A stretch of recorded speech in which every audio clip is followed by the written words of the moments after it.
নমস্কার বন্ধুরা, বাংলা জিওপলিটিক্সের আজকের পর্বে আপনাদের সকলকে স্বাগত। আমাদের প্রতিবেশী দেশ নেপাল জ্বলছে। হ্যাঁ, ঠিকই শুনছেন, কাঠমান্ডুর রাস্তাঘাট আর যুদ্ধক্ষেত্রের চেহারা নিয়েছে। চারিদিকে শুধু আগুন, ধোঁয়া আর জনগণের তীব্র আক্রোশ। কিন্তু এটা শুধু নেপালের অভ্যন্তরীণ বিষয় নয়। এই আগুনের পেছনে লুকিয়ে আছে এক গভীর ভূরাজনৈতিক খেলা, যেখানে একদিকে আছে চীন এবং তার দালালরা, আর অন্যদিকে আছে ভারত এবং নেপালের দেশপ্রেমিক জনতা।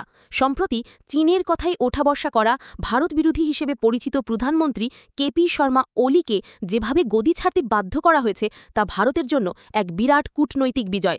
আজ আমরা এই পুরো ঘটনার পর্দাফাশ করব।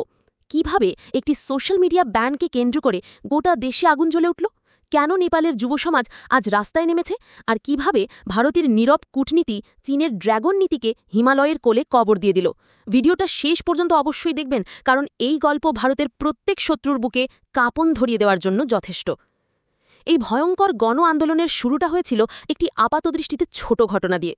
কেপি ওলির সরকার নেপালে ফেসবুক, টুইটার, ইউটিউব এবং হোয়াটসঅ্যাপের মতো সমস্ত সোশ্যাল মিডিয়া প্ল্যাটফর্মের ওপর নিষেধাজ্ঞা জারি করে। সরকারের যুক্তি ছিল এর মাধ্যমে তারা দেশের বিরুদ্ধে অপপ্রচার এবং সাইবার ক্রাইম রুখতে চায়। কিন্তু নেপালের যুবসমাজ, যারা পড়াশুনো, চাকরি এবং নিজেদের মত প্রকাশের জন্য এই ডিজিটাল প্ল্যাটফর্মের ওপর নির্ভরশীল, তারা সরকারের এই সিদ্ধান্তকে গণতন্ত্রের ওপর সরাসরি আক্রমণ হিসেবে দেখে।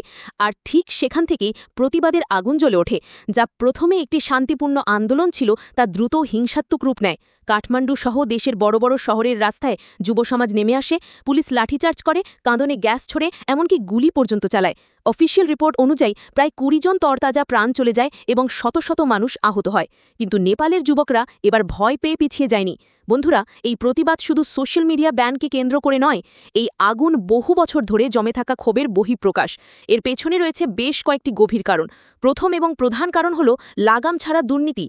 নেপালের নেতারা যখন বিলাসবহুল জীবনযাপন করছেন, তখন দেশের লক্ষ লক্ষ যুবক বেকারত্বের জ্বালায় ভুগছে।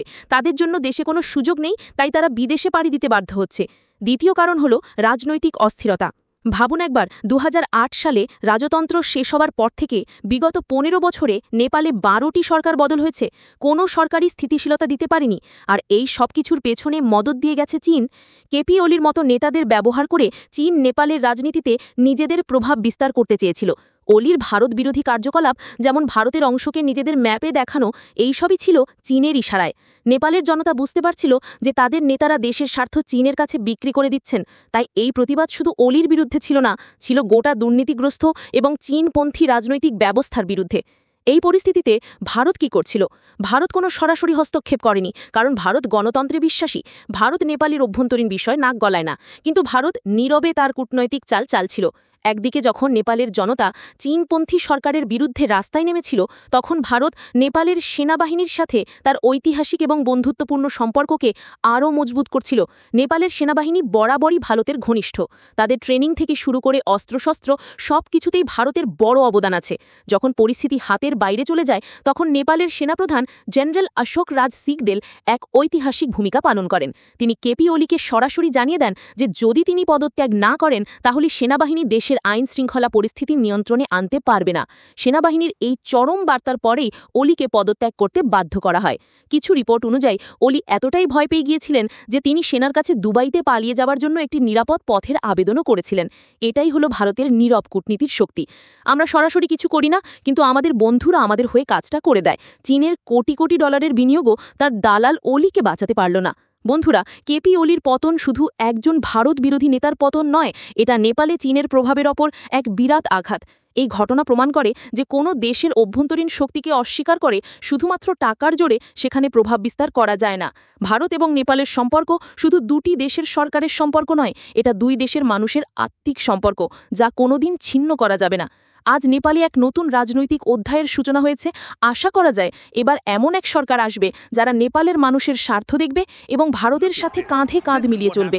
কাঠমান্ডুর মেয়র বালেন্দ্র শাহের মতো নতুন নেতারা উঠে আসছেন, যাদের উপর মানুষের আস্থা আছে। এই ঘটনা ভারতের জন্য এক বিরাট সুযোগ। আমাদের এখন নেপালের পাশে দাঁড়িয়ে তাদের গণতন্ত্রকে আরও শক্তিশালী করতে সাহায্য করতে হবে। এই লড়াই প্রমাণ করে দিয়েছে যে হিমালয়ের মাথায় ড্র্যাগন নয়, ভারতের সহীন সিংহই বিরাজ করবে। এই ভিডিওটি প্রত্যেক ভারতবাসীর কাছে পৌঁছে দিন, বিশ্বের প্রত্যেক কোণায় জানিয়ে দিন নতুন ভারতের শক্তি। আপনার মতামত কমেন্টে জানাতে ভুলবেন না। বাংলা জিওপলিটিক্সের সাথে জুড়ে থাকার জন্য ধন্যবাদ। জয় হিন্দ, বন্দে মাতরম।